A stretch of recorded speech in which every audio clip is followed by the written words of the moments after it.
ஆண்டவராகிய இயேசு கிறிஸ்துவின் நாமத்திலே உங்களுக்கு கிருபையும் சமாதானமும் உண்டாவதாக. அவருடைய தழும்புகளால் நீங்கள் குணமாகிறீர்கள். பொதுவாக உடம்பு சரியில்லை, ஹெல்த் இஷ்யூ அப்படின்னா டாக்டரை போய் பார்ப்போம். டாக்டர் மருந்து மாத்திரைகளையும் சில டெஸ்டுகளையும் எழுதி கொடுப்பார். வேதத்திலே உள்ள சில டாக்டர்களை குறித்து நாம் பார்க்கலாம்.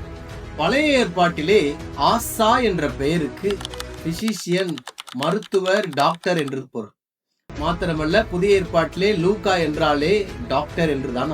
ஆசா தன்னுடைய கடைசி காலகட்டத்திலே வியாதிப்பட்ட பொழுது மருத்துவர்களை வரவழைத்து, ஏனென்றால் ஆசா என்ற பெயருக்கே மருத்துவர் என்றுதானே அர்த்தம், பிசிஷியன் என்றுதானே அர்த்தம். அதனால் மருத்துவர்களை வரவழைத்து மருத்துவம் பார்க்க சொன்னார். ஆனால் கர்த்தர் என்ன எதிர்பார்த்தார் என்றால், ஆசாவினிடத்திலே கர்த்தரிடத்திலே மனம் திரும்புவாரா என்று எதிர்பார்த்தார். தேவ பிள்ளைகளே, நம்முடைய வாழ்க்கையிலையும் கூட பரம வைத்தியராகிய இயேசுவினிடத்திலே மனம் திரும்பும் பொழுது நம்முடைய வியாதிகளை, பலவீனங்களை, எல்லா சிக்னஸையும் அவர் மாற்ற வல்லமை உள்ளவராய் இருக்கிறார். எசேக்கியா வியாதிப்பட்ட பொழுது, எனக்கு இந்த வியாதி வந்தது ஒரு கசப்பான ஒரு அனுபவமா இருக்கிறதே என்று சொல்லி சுவர்புறமாய் திரும்பி புலம்பி அழுது கொண்டிருக்கிறார். கர்த்தர் அவருடைய ஜெபத்தை கேட்டு வாழ்நாட்களை அதிகமாய் கொடுத்த ஆண்டவர் உங்களுடைய வாழ்நாட்களை அதிகமாய் கொடுப்பார். கீலேயாத்தில் பிசின் தைலம் இல்லையோ, அங்கே ரண வைத்தியரும் இல்லையோ என்று வாசிக்கிறோம். கீலேயாத்தின் மரங்கள் கூரிய கத்திகளால கிழிக்கப்படும் பொழுது அதிலிருந்து வழிந்தோடுகிற அந்த பிசின் மருத்துவத்திற்கு பயன்படுகிறது. தேவ பிள்ளைகளே, நம்முடைய கீலேயாத்தின் பிசின் தைல மரம் கல்வாரி சிலுவையை குறிக்கிறது. அதிலிருந்து வழிந்தோடுகிற அந்த பிசின் ஆண்டவராகிய இயேசு கிறிஸ்துவுடைய ரத்தத்தை குறிக்கிறது.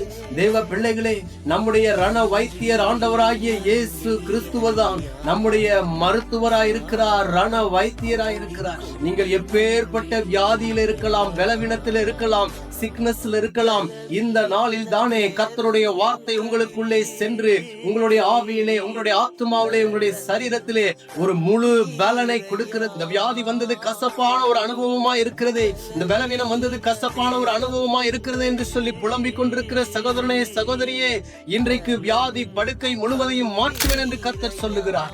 தேவ பிள்ளைகளே, உலகம் முழுவதும் உள்ள மொத்த டாக்டர்ஸ்களும் கூடி ஆராய்ச்சி செய்யும் பொழுது வேர்ல்ட் ஹெல்த் ஆர்கனைசேஷன் என்று சொல்லப்படுகிற ஒரு பெரிய நிறுவனம் ஆராய்ச்சி செய்கிறது. அந்த நிறுவனம் ஆராய்ச்சியின் முடிவிலே ஒரு காரியத்தை கண்டுபிடிக்கிறார்கள். உலகத்தில் உள்ள பெரிய வியாதிகளின் எண்ணிக்கை 39 என்று சொல்லி.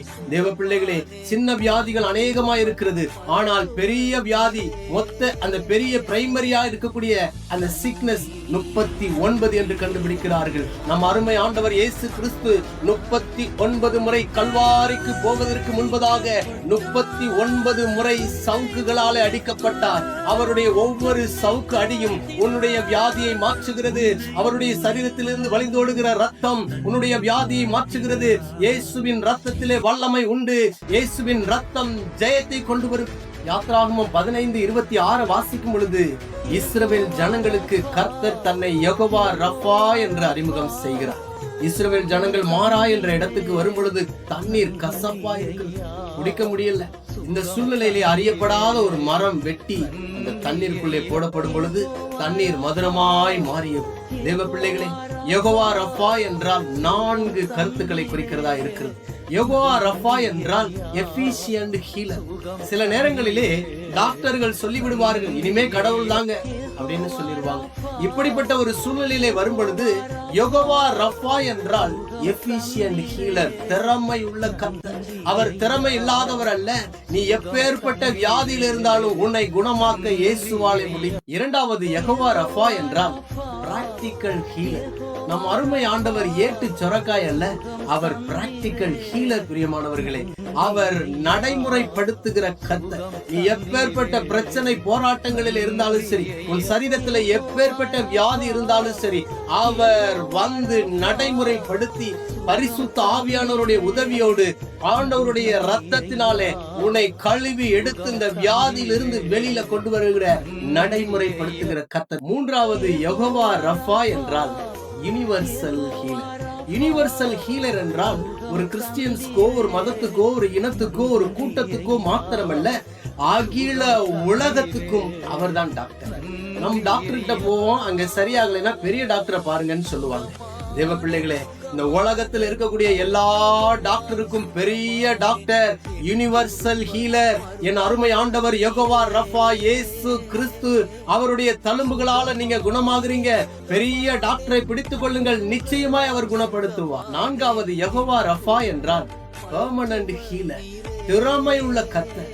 தேவ பிள்ளைகளே, ஒரு முறை இந்த வியாதியை குணப்படுத்தி விட்டார் இயேசு என்றால் திரும்ப உங்களுடைய சரீரத்துக்குள்ளே அந்த வியாதி நுழைவது இல்லை. நீங்கள் விசுவாசித்தால் தேவனுடைய மகிமையை காண்பீர்கள். நீங்கள் ஊழியம் செய்யும்படியாக, குடும்பத்தை நடத்தும்படியாக, வேலை செய்யும்படியாக உங்களுடைய வியாதியை உங்களிலிருந்து ஆண்டவர் எடுத்து போடுகிறார். அவருடைய தழும்புகளால குணமாகிறி. இயேசு தெருவிலே நடந்து போய் கொண்டிருக்கிறார் என்று கேள்விப்பட்ட 12 வருடங்களாக பெரும்பாடுள்ள ஒரு ஸ்திரீ இயேசுவின் வஸ்திரத்தை தொட்ட மாத்திரத்திலே இயேசுவின் இடத்திலிருந்து புறப்பட்டு வந்த வல்லமை 1000 டன் கரண்ட் எனர்ஜி போல அவளை குணப்படுத்தியது. இயேசுவின் வஸ்திரத்தின் ஓரத்தில் உள்ள வல்லமையை குறித்து அந்த ஸ்திரீக்கு நன்றாய் தெரிந்திருக்கிறது. பழைய ஏற்பாட்டிலே சொல்லப்பட்டிருக்கிறது, அதன் செட்டைகளின் கீழே ஆரோக்கியம் இருக்கும் என்று சொல்லி. யூத ரபிமார்கள் அங்கி அணிந்திருப்பார்கள், மாத்திரமல்ல பிரேயர் ஷால் அணிந்திருப்பார்கள். அந்த பிரேயர் ஷாலுடைய ஓரத்திலே இருக்கக்கூடிய இள நீல நாடாவை குறித்து அந்த பெரும்பாடுள்ள ஸ்திரீக்கு நன்றாய் தெரிந்திருக்கிறது.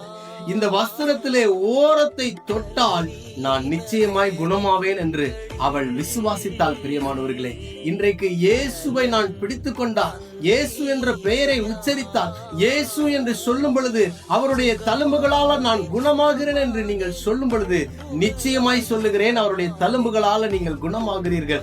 இயேசுவின் இடத்திலிருந்து புறப்பட்டு வருகிற குணமளிக்கிற வல்லமை இந்த நிமிஷமே நீங்கள் எங்கே இருந்தாலும் உங்களை குணமாக்குகிறது. அவருடைய தழும்புகளால நீங்கள் குணமாகிறீர்கள். வியாதி படுக்கை முழுவதையும் கர்த்தர் மாற்றி போடுகிறார். வியாதியிலே குணமாக்க அவர் வல்லமை உள்ளவராய் இருக்கிறார். இனி ஒரு நாள் ஹாஸ்பிட்டல் பில் இல்ல. ஒரு நாளும் ஆண்டவருடைய நாமத்தை உச்சரிக்கிற நீங்கள் வெட்கப்பட்டு போவதில்லை. பிரியமானவர்களே, அவருடைய தழும்புகளால் நீங்கள் குணமாகிறீர்கள். இஸ்ரவேலின் தேவனாகிய கர்த்தருடைய செட்டைகளின் கீழே அடைக்கலமாய் வந்த உனக்கு அவராலே நிறைவான பலன் உண்டு. இயேசுவை நீங்க கூப்பிட்டு இருக்கிறீங்க, நிறைவான பலனோட தான் போவீங்க. குணமளித்து உங்களுடைய உச்சம் தலை முதல் உள்ளம் கால் வரைக்கும் பரிபூர்ண விடுதலையோட தான் நீங்க போவீங்க. கர்த்தர் தாமே உங்களை ஆசீர்வதிப்பாராக. God bless you.